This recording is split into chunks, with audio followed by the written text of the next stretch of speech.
You see, the first feast of the year was the Passover. And that, the blood of the Lamb that represented Christ, his blood, when it was painted on the doorposts and lintels of the homes in Egypt, the destroying angel passed by. That was the first occasion when the blood of Christ was used, to, shall we say, save people from destruction. And so it was most appropriate that he die on that occasion and that his blood go on the mercy seat. Otherwise, he would have had to have died up to 10 times if you said that he had to die every time they killed an animal and sprinkled its blood on something. Then he'd have to die every evening and every morning. You follow me? So the Bible is very clear on the fact that he died once for all. And that was accepted of God. It doesn't really matter if people accept it. It only matters to them and those who they influence, because the Father has accepted this sacrifice. There are people in heaven today because that sacrifice was accepted. In Revelation it talks about the 24 elders around the throne of God.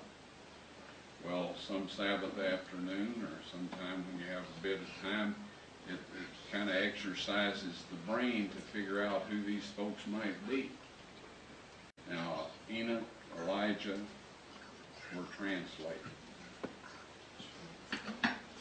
Moses is there because he was resurrected and appeared on the Mount of Transfiguration, but that doesn't make up 24 people, elders, if you please.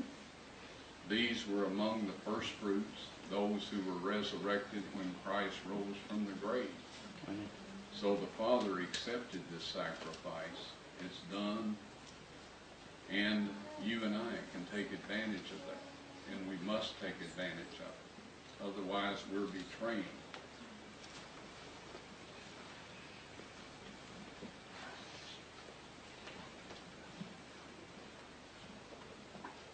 The God that loved us so much that he made this possible. And if you want to have a rewarding Christian life, dear friends, don't just take these things for yourself. If we do not share this knowledge with others, we will lose it ourselves. It'll go away. We must avail ourselves of every opportunity to share the precious jewels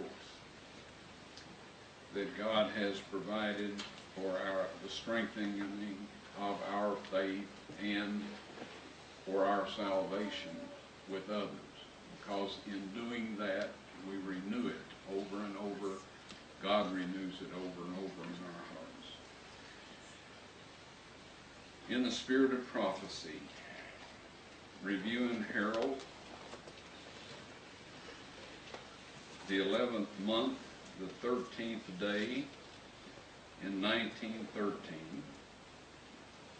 paragraph 11, it says this: when Christ came to this earth the first time, he came in lowliness and obscurity, and his life here was one of suffering and poverty. He was a man of sorrow, acquainted with grief. Men hid, as it were, their faces from him, and at the last they crucified him. Still bearing humanity, he ascended to heaven, triumphant and victorious.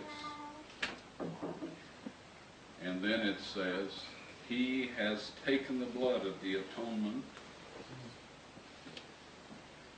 sprinkled it upon the mercy seat and his own garments, and blessed his people. Soon he will appear the second time to declare that there is no more sacrifice for sin. Probation is closed, it is finished. You and I are, I believe, within months of that point in history.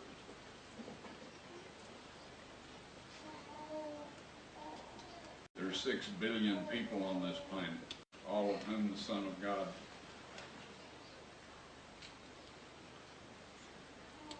died for. The task of sharing the words of life with all of these people seem impossible. But folks, it's not. It will be finished. Every man, woman, and child will be given the opportunity to see what the truth is and to make their decision, an informed decision, if you please, understanding what is at issue.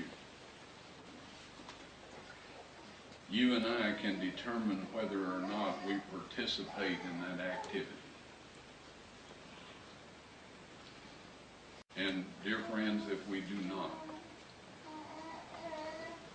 we will be lost. We will be burned an amount equal to the pain that we've inflicted on other people. And we will be as though we had not been.